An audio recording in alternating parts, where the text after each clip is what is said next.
The ignorance of the oppressed is the oppressor's greatest power. This is why those of us who know the truth must teach. When non-blacks twerks or sag their pants, they're not imitating black culture. If you're a black person who believes that these noted behaviors among non-blacks are the cultural appropriation of the African American culture, then your intelligence level is precisely where white oppressive forces wants it to be, because you're among the ignorant and the mentally enslaved. Those non-black people are in fact imitating what has been done to the African American culture by white social scientists through negative media social engineering. What millions of African Americans naively perceive as being our own style and swagger are actually the deliberate result of negative media social engineering by white oppressive forces. This isn't some feeble-minded attempt at scapegoating in order to absolve ourselves of our own responsibilities by wrongly blaming others, as so many have been brainwashed to respond. This is the absolute truth. Most people naively believe that the media reflects our reality. This is rarely ever the case. It is most often we that imitate what we see in the media. A group's identity is shaped by how they repeatedly see themselves depicted within the mainstream media, because people often become those derogatory media depictions of themselves that they accept as being their reality. People act the way they see their racial group repeatedly depicted. Therefore, those who control the people's media images literally control their culture. Because white oppressive forces control the media images of African Americans, this allows them to negatively steer our culture by depicting African Americans as derogatory caricatures. Many of us become those derogatory caricatures of our racial group that we've accepted as being our reality. The white controlled media is being used to secretly negatively socially engineer the African American culture. It's how white oppressive forces negatively steer our culture while misleading us to believe that it's we that are negatively steering ourselves. This is the absolute truth. The African American culture is being negatively steered through negative media social engineering. The white media's ability to control the behavior and create cultural norms among African Americans is extremely powerful. So much, in fact, that if white media controllers wanted black youths to start walking around daily with a yellow afro comb in their back rear pockets, all they would have to do is place that image in music videos, television shows, movies, and being depicted as cool and trendy. Many of our black youths will then adopt the image and start doing it in a system that they created themselves, although they did in fact not. We African Americans are more susceptible to this negative media social engineering because we have been totally stripped of our true identity and culture during slavery. When these white social engineering experts create images for black youths to imitate and follow, they deliberately create or find those images that reinforces many negative and racist stereotypes about black America. Moreover, those images and styles of dress that gets black youths acting and dressing as caricatures that reinforces resentment and anti-black prejudicial perceptions. Our youths then imitate those styles as being their own created styles, but it rarely ever is the case. Black people become the caricatures of the derogatory images and stereotypes that they accept. This is the case regarding the sagging pants phenomenon. Our black youths did not start sagging their pants because they were influenced by droves of homosexual ex-black felons returning home from prisons wearing their pants sagging. That's merely a cover story. It was the white media that glorified the sagging buffoonery of pants sagging, making it appear as something cool and trendy. They perpetuated the media image in magazine and rap videos, movies, TV shows, ads. It was made to appear to be something cool and trendy. Because this distasteful image was made to appear as cool and trendy, many impressionable black youths then imitated it, believing that it was their own cultural norm and style. Many blacks became clones of the behavior and style of dress. However, it is actually achieved through negative media social engineering. Likewise, we African Americans did not make the N-word ours. It was actually achieved through also negative media social engineering by white oppressive forces. It was they that socialized us to call ourselves niggers. They took the N word, a word once reviled and deemed deeply offensive by millions of African Americans, and not only desensitized millions to the word, but also socially engineered millions of us to favorably perceive the word as a term of endearment. Through media, they put it in the movies as cool and trendy, we start imitating it. This was done to control and subjugate African Americans. Because to subjugate and control a targeted population, the first step is to neutralize their alpha males, aka those possessing warrior spirits. These are the males that are psychologically wired to protect their communities and their women. White social scientists neutralize black alpha males by conditioning us to self-identify ourselves as niggers. Doing so psychologically conditions us to perceive ourselves through a false and inferior identity that makes us less inclined to fight and defend our communities. When we call ourselves niggers, this also separates us from our African heritage. Without having a base identity to connect ourselves, over time we become further fragmented and we become weaker as a people. We can then be made into anything the white oppressors wants us to be. Self-identifying ourselves as niggers also psychologically divides us from native Africans. When Africans are divided globally, we lose our global numerical advantage and lose all hope of defeating global white supremacy. We African Americans were socially engineered to call ourselves niggers by white oppressive forces. Negative media social engineering is also the true reason why many African Americans now call themselves thugs, bitches, and hoes.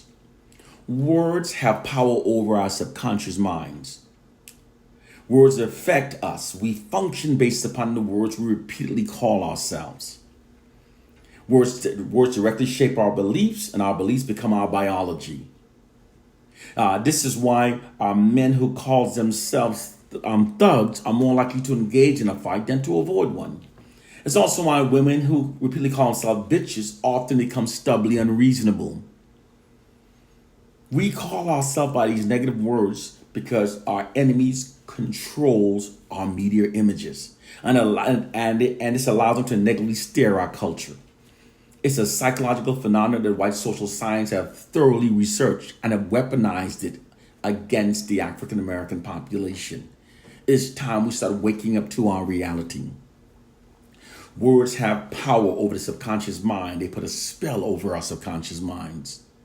By attaching the term real nigger to hyper black masculinity, they've gotten millions of black men to insist that they're real niggers. By attaching the term bad bitches to being extremely attractive and sexy, they've gotten millions of African American women to insist that they're bad bitches, irrespective of the underlying effect that these negative words actually have upon our subconscious minds. Calling ourselves niggers also causes us to dehumanize each other. This makes it easier to mistreat each other and even kill each other. This is a fact that the military has known for years. Case point. During the Korean War, to ease the American soldiers' anxieties about torturing the Korean soldiers, they were taught to refer to them as chinks and gooks, Japs, all these negative words, because it dehumanized them and it made it easier to torture them. This is also why men who refer to women as bitches and hoes have a higher tendencies of mistreating women. Our culture is being negatively steered, and we have no true leaders to stand up and defend our communities from what's happening to us. They are negatively steering our culture. We must wake up. Words affect us. Okay, have you ever noticed that whenever a black person speaks of an injustice that they did to another black person, they would often say, man, I kicked that nigger, I slapped that nigger, I stole that nigger. Or I kicked that bitch, or I hit this bitch. But if you ask them to retell the story, this time calling the other person a black man or a black woman, and you will find that the speaker has a psychologically difficult telling the story a second time. In fact, most will not be able to retell the story without using those words. You see, words allows us to dehumanize each other. This is why they condition us. When we call our people a bunch of niggers, we are less unified. When we call each other brothers and sisters, we are more unified. They're waging a covert psychological warfare against black people that most don't understand. And our ignorance of this fact is the white society's greatest power over us. We must wake up to reality. The white prison industry are filled with black men that have been programmed to insist that they're real niggers and to call their people niggers. White social engineering science deliberately program millions of black men to think as they do to meet this objective. Words have power over the subconscious mind, and we are being controlled through negative media social engineering. Many African Americans are now saying that we should call ourselves niggers. It's an Ethiopian word meaning king. However, given that there are literally thousands of language and dialects in Africa, more than 2,000, and each one of them have at least 3 words meaning king, don't you therefore find it a little suspicious that the only African word that's being spread through our communities is the word niggers, the one that just happened to sound exactly like niggers? To believe that this is merely a coincidence is extremely naive. The ignorant, naive, and gullible among us are always the easiest victim of the white oppressors' propagandist campaigns. As I said, Africa literally has thousands of words. The reason why we're only hearing niggers is because the word niggers is being spread into our communities to keep us functioning under the negative effect created by the original N word, because the subconscious mind doesn't see the different spelling. Nigger by any spelling is still a downtrodden nigger. We must stop being so gullible and ignorant.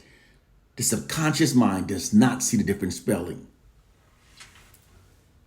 Brothers and sisters, we must remember we are more susceptible to negative media social engineering because we've been stripped of our true identity and culture. And our enemies controls our media image and writes all of our narratives. The media is also being used to demoralize and divide black people. It's no strange occurrence that many black people are now self-loathing, perceive ourselves as being our worst enemies, and reveres Caucasians in spite of such a brutal history to the contrary. These noted thoughts that exist among far too many black people are too widespread to be coincidental, and they clearly benefit white society. These were deliberately embedded into the collective minds of many black people through unrelenting media propaganda campaigns. The white media's negative depiction of black people that amplifies the negative to the point that it distorts our reality is much more just biased media reporting. It is actually a black racially demoralizing divide and conquer psychological warfare campaign. Demoralizing divide and conquer is the method of maintaining control over a targeted population through unrelenting demoralization in order to create self-hate and division between them. Because whenever the oppressed are demoralized, divided, and made self-loathing, this makes them much more easier to control and subjugate. This is what's being done to us. It works upon the concept that the mind's perception can be altered by controlling the information given to it. Since information directly influences our thoughts, and given that all information about black people are controlled exclusively by white people, this fact allows white oppressive forces to negatively control how black people perceive ourselves collectively.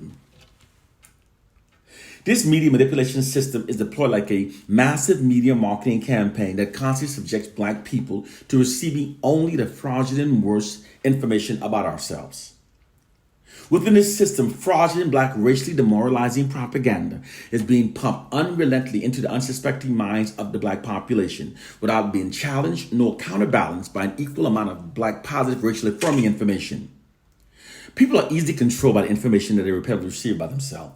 When black people constantly receive negative, demoralizing information about ourselves, this creates black self-hatred and disunity, which attacks the core foundation of what bonds us as a people, and we can then be ruled over indefinitely. Its weapon is the message that it carries. It conveys the subliminal message that black people are now our own worst enemies and that we therefore need whites to govern over our lives. Moreover, that black people should admire, respect, and trust only whites. This system is extremely effective because when black people repetitively are presented these noted narratives from trusted white media sources, it can be very difficult to resist its implied propaganda programming, especially when the propaganda is being told daily and so unrelentingly. With time, being able to refute the constant negative information about ourselves, many black people eventually comes to accept the negative information. They constantly influence how many black people perceive themselves and their community, creating profound division and self-hatred among us. This control system utilizes the immense power that shame has upon the human mind to mentally enslave millions of black people. In fact, no group can be constantly inundated with negative, demoralizing misinformation about themselves and not suffer some adverse effects. It's how white oppressive forces now prevents black people from unifying against them. They've been using this media manipulation system for many decades now for controlling black people. The media is a powerful tool used for shaping the perceptions of the masses and targeted population. Using the media to shape the minds of black people is the most preferred method now used by white oppressive forces because it goes directly into our homes, shaping our perception of reality, our perceptions of ourselves, and our perception of the world around us in ways that serves and protects the system of white supremacy. No matter how capable the mind may be, its reliability is only as great as the information that's being fed into it. If it's possible to control the information that is fed into the human mind, it's entirely possible to control what a person will believe. In this way, human beings are very much like computers. All you have to do is keep repeatedly giving people certain information every so often, and you can persuade an entire population towards an entire objective. It doesn't matter if the information is untrue. Most people will respond in a similar manner because they've all been given the same information. This is what the white society has done. They feed us information and manipulate us to think in ways that benefit the system of white supremacy. This brainwashing system is so effective that there are black people that will insist that their negative assessment about our entire race is absolutely true. However, those black people that insist that they confirm their assessment based upon their own experiences are delusional. Because it's not humanly possible to accurately assess the collective state of millions of people based on anyone's individual experiences. Those negative perceptions about our racial group were deliberately embedded into our mind by the white society. The white society controls all of our narratives, controls our mainstream image. They control our statistic. They literally owns our interpretation of ourselves. And they keep us believing the fraudulent voice about ourselves. And once those fraudulent beliefs has been successfully embedded into our mind, we then only notices those incidents that appears to confirm the embedded belief, and we become psychologically blinded from noticing the great amount of evidence refuting it. This is the reality. This psychological warfare program works so well, in fact, that it not only makes black people more compliant with white dominance over our lives, it in fact makes many black people even prefer it. It is at the root of both the feelings of self-hatred now afflicting so many black people, and is at the heart of the internalized feelings of false superiority that many whites possess. The white society is literally falsely scripted to perpetuate the myth of white superiority and black inferiority. It's also falsely scripted to instill a value system into the minds of black people that makes us more compliant with white dominance over our lives. It's how the white society protects itself from massive unified black retribution. If you continue believing that our minds are controlled by silly slave syndrome, it's because you're ignorant. It's a fact. You are ignorant. If you believe that a Bible written by our most ungodliest enemies, really beat into the minds of our ancestors, provides our salvation, it's because you are ignorant. You are among the ignorant and mentally enslaved. And you may hate me for telling the truth. You are ignorant. You are mentally enslaved. The white society deploys social science tactics against us for maintaining their social dominance over us.